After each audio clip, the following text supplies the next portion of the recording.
Ma'am, I don't want to spend your valuable time. ఒక చిన్న గట్టిగా లౌడ్. మీ valuable టైంని వేస్ట్ చేయను. ఒక just 2 questions. Like every traffic police ఉంటారు కదా మ్యామ్, లైక్ ట్రిపుల్ రైడింగ్ చేస్తే ఏమంటారు, ట్రిపుల్ రైడింగ్ చేస్తున్నారని ఈవెన్ మా పైన కేసెస్ వేసి ఈవెన్ మా పేరెంట్స్ పిలిచి కౌన్సిలింగ్ చేసిన డేస్ ఉన్నాయి. This incident happen in Warangal in which the college I'm studying. Like one of my friend అంటే తన అటెండెన్స్ కోసం ఆర్టీసీ బస్సులో వస్తున్నాడు మ్యామ్. ఇంత కౌన్సిలింగ్ ఇచ్చి ఇంత చేసే ట్రాఫిక్ పోలీసు వాడు ఏం చేస్తున్నాడంటే హ్యాంగ్ అయిపోతున్నాడు. లైక్ బస్కి మొత్తం హ్యాంగ్ అయిపోతున్నా కూడా లైక్ ఏమైంది, ఎదురుగా వచ్చే లారీ క్రష్ అయిపోయింది. ఇంత చేసే వాళ్ళు 60 సీట్స్ ఉన్న బస్కి 120 మెంబర్స్ ఎక్కినా కూడా ఎందుకు మ్యామ్ ఏం చెయ్యరు? అప్పుడు మరి మాకు పోలీసు కన్సిడర్ స్టూడెంట్స్కి ఇంత మా మీద ఇట్లా కౌన్సిలింగ్ పేరెంట్స్కి అని చెప్పినప్పుడు మరి ఒక ట్రాఫిక్ పోలీసు మరి బస్ ఆయనకి కనీసం బాబు అట్లా వెళ్ళకయ్యా, 60 మంది సీట్లు ఉన్న చోట 120 మందిని ఎక్కించుకున్నావు, స్టూడెంట్స్ వాళ్ళు ఫ్యూచర్ ఆఫ్ ఇండియన్ సిటిజన్స్ అని చెప్పినప్పుడు ఎందుకు మ్యామ్ ఇట్లా చేయరు? ఇంకొకటి మ్యామ్, నేను Eenadu question paper sir only just answer తీసుకో, మళ్ళీ క్వశ్చన్ అడుగు. Just 1 minute sir, just 1 minute ma'am. Eenadu పేపర్ని క్లీన్గా చదువుతాను. రీసెంట్గా వచ్చింది మ్యామ్, రక్షకులను చంపేస్తున్న భక్షకులు, Thoothukudi Sterlite case which you know already, I hope you knew. Tuticorin Thoothukudi ma'am, Tamil Nadu Sterlite case. ఒక స్టూడెంట్ ఏమంటారు, ఈవెన్ మన తెలంగాణలో చూడదు, హరితహారం ఇది అంటారు మ్యామ్. ఆ స్టూడెంట్ అంటారు లైక్ ఎన్వైర్న్మెంట్ మీద ఇంట్రెస్ట్తో వెళ్ళాడంట మ్యామ్.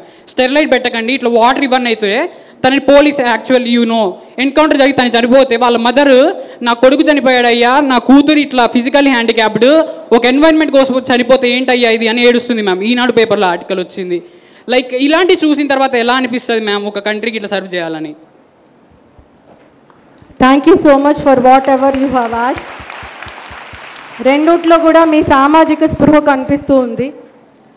ఫస్ట్ దాంట్లో మీరు ఫుడ్ పెట్రోలింగ్ గురించి నిరసిస్తూ చెప్పారు. ఖచ్చితంగా కరెక్ట్. అది ఫుడ్ పెట్రోలింగ్ ప్రమాదకరం అని చెప్పి బస్సులోనే రాస్తున్నారు. స్త్రీలను గౌరవించడం మన సాంప్రదాయం అని ఏ విధంగా రాస్తున్నారో, వారికి కేటాయించిన సీట్లలో వారినే కూర్చొనిద్దాం అని ఏ విధంగా రాస్తున్నారో, అది ఎంత గొప్పగా ఇంప్లిమెంట్ అవుతుందో అంత గొప్పగానే ఇది కూడా ఫుడ్ పెట్రోలింగ్ ప్రమాదకరం అనేది కూడా ఇంప్లిమెంట్ అవుతూ ఉంది. అది ఇప్పుడు మీరు చెప్పినటువంటి ఎగ్జాంపులే కరెక్ట్. ట్రిపుల్ రైడింగ్ మీద ఎన్ఫోర్స్మెంట్ ఉంది, కానీ ఫుడ్ పెట్రోలింగ్ మీద ఎన్ఫోర్స్మెంట్ ఎందుకు లేదు అని అన్నారు. ఇదంతా ఒక సోషల్ రెస్పాన్సిబిలిటీ, సమిష్ట సామాజిక బాధ్యత, కంబైన్డ్ సోషల్ రెస్పాన్సిబిలిటీగా అందరం ఆలోచించాల్సినటువంటి విషయం. అటు కేవలం ప్రభుత్వమే చేయాలి అనే ఆలోచించవలసిన అవసరం లేదు. అది రోడ్ ట్రాన్స్పోర్ట్ వాళ్ళది కాబట్టి ట్రాన్స్పోర్టేషన్ వాళ్ళే చేయాలి అనేది కాదు. ఎన్ఫోర్స్మెంట్ అనేది పోలీస్ చేయాలి కాబట్టి పోలీస్ వాళ్ళే ఎన్ఫోర్స్మెంట్ చేయాలి అని అనుకుంటే కూడా కాదు. ప్రతి కంపెనీ కూడా లక్షలు సంపాదిస్తుంది, వాళ్ళు కొన్ని ఎక్కువ బస్సులు వేయించవచ్చు కదా కార్పొరేట్ సోషల్ రెస్పాన్సిబిలిటీ తోటి అని ఆ పెట్టుబడిదారుల్ని నిందించుకునేది కాదు. ఇందులో నేను ఇందాకే చెప్పాను, ఆ small body if it is having determine spirit it can alter the course of history అని. Why don't you start a movement against food patrolling?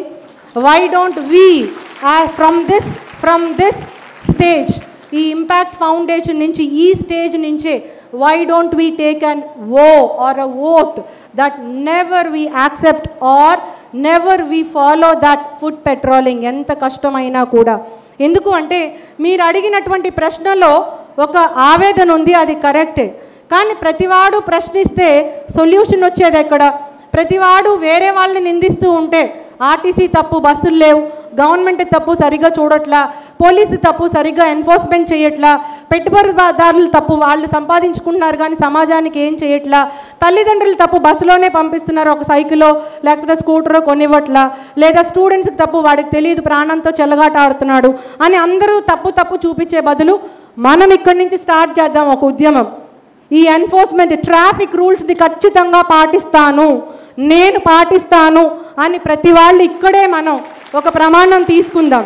ఖచ్చితంగా మీలాంటి ప్రశ్న ఇంకా ఎవరికి వేయవలసినటువంటి అవసరం రాదు. బికాజ్ తప్పులు జరుగుతూనే ఉన్నాయి. Law is there, violation also is there. Now we have to break that. ఇప్పుడు మనం అది బ్రేక్ చేయాలి, ఆ వైలేషన్. ఆ బ్రేక్ చేయాలి అంటే ప్రశ్న మనసులో ఉండాలి, సొల్యూషన్ ఆలోచనలో ఉండాలి, మన ఆచరణలో దానికి పరిష్కారం చూపించాలి. Let us show the solution from today itself. That is number 1. And number 2, you were telling about Tuticorin incident. అందులో ఒక ఫ్యామిలీ మెంబర్ దేశం కోసం తను చనిపోయాడు. వాళ్ళ చెల్లెలు ఆరోగ్యం బాగాలేదు కానీ ఎటువంటి పరిష్కారం వాళ్ళకు రాలేదు అన్నారు. కానీ పరిష్కారం వచ్చిందా, మీ నోటీస్ వరకు రాలేదా అనేది ఒకసారి మళ్ళీ చూసి ఆ తర్వాత వీరి ద్వారా నాతో మాట్లాడండి. డెఫినెట్గా దాని గురించి నేను ఆన్సర్ చెప్పే ప్రయత్నం చేస్తాను. Because this is a policy which a department or a government has to take. అక్కడ ఏం జరిగిందో ఆ ఇండివిజువల్ కేసు నాకు తెలియదు కాబట్టి సభాముఖంగా నేను దానికి ఆన్సర్ చెప్పడం కరెక్ట్ కాదు. The first one which you told about social responsibility is every citizen here has his or her social responsibility. Now let us do that. Let us break that rule of violation of law. Violation of law అనేది ఏం జరుగుతుందో దాన్ని మనం ఇప్పటి నుంచి break చేద్దాం, so that no one will ask such question in future. Thank you, ma'am. That ఎక్కడున్నారు?